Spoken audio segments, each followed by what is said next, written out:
Virat sir evening programme కాబట్టి అప్పుడు టీచర్లు స్టూడెంట్స్ ఎవరైనా మాట్లాడడానికి టైం ఉంటుంది. ఇప్పుడు పెద్దవారైనటువంటి మన రాజ్యాంగ నిర్మాత డాక్టర్ బిఆర్ అంటే భీమ్రావ్ అంబేద్కర్ గారికి మనం పూలమాలతో సత్కరించుకొని రాజ్యాంగ ప్లేట్ ఒకటి ప్రియాంబుల్ చెప్పుకొని ఈ కార్యక్రమాన్ని ముగించి సాయంత్రము విద్యుత్ కార్యక్రమం ఎస్ఐ రైటింగ్ మార్నింగ్ 11 ఉంటుంది. ఆ యాక్టివిటీస్లో సాయంత్రం మళ్ళీ ఈ రాజ్యాంగం గురించి మేము తీరికగా మాట్లాడుకోవడం జరుగుతుంది. I request Kranth sir,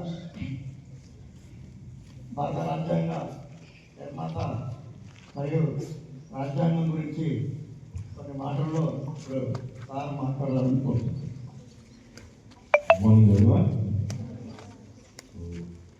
The father of Constitution, Indian Constitution, Dr. B.R. Ambedkar గారు చెప్పుకుంటారు. సో అంబేద్కర్ గారు ఇండియాలో పుట్టినటువంటి ఒక గొప్ప పేదవాడు. చాలా కాన్స్టిట్యూషన్ అనేది దాని యొక్క పీరియడ్ కావచ్చు, అంటే ఫర్ ఎగ్జాంపుల్ అది ఎక్కువ కాలం ఉండడం అనేది జరగట్లేదు. మన ఇండియన్ కాన్స్టిట్యూషన్ అనేది ఇప్పటిదాకా ఉంది అంటే వాళ్ళు ఆ రోజు అంబేద్కర్ గారు డ్రాఫ్టింగ్ కమిటీ దాన్ని ఒక పకడ్బందీగా ఏర్పాటు చేయడం జరిగింది. ప్రతి ఆర్టికల్ కూడా ఇండియాలో ఉన్నటువంటి ప్రతి పౌరుడికి న్యాయం జరిగే విధంగా భారతదేశం యొక్క అన్ని కార్యకలాపాలు ఒక క్రమ పద్ధతిలో జరిగే విధంగా ఆ రోజు ఇండియన్ కాన్స్టిట్యూషన్ని దాన్ని రాయడం జరిగింది.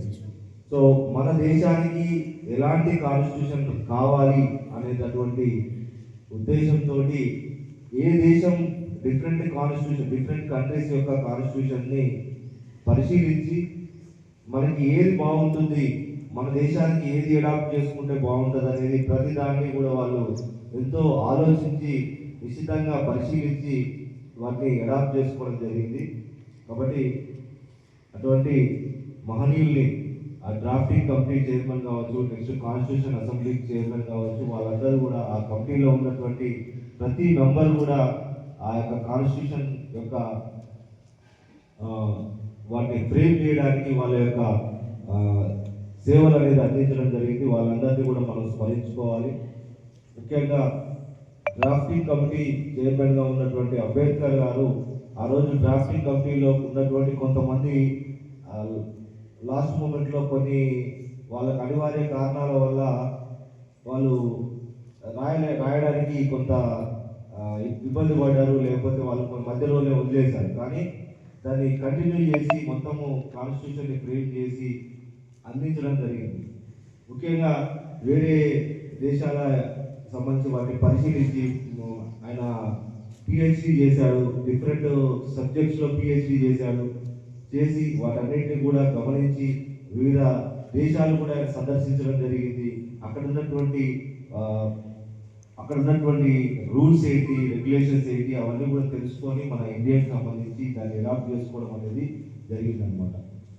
సో కాబట్టి ఈ సందర్భంగా మనము కాన్స్టిట్యూషన్ అందించినటువంటి ప్రతి దాంట్లో ఉన్నటువంటి ప్రతి మెంబర్ని కూడా మనం స్మరించుకోవాలి. ముఖ్యంగా డాక్టర్ బిఆర్ అంబేద్కర్ గారి సేవలు చిరస్మరణీయం.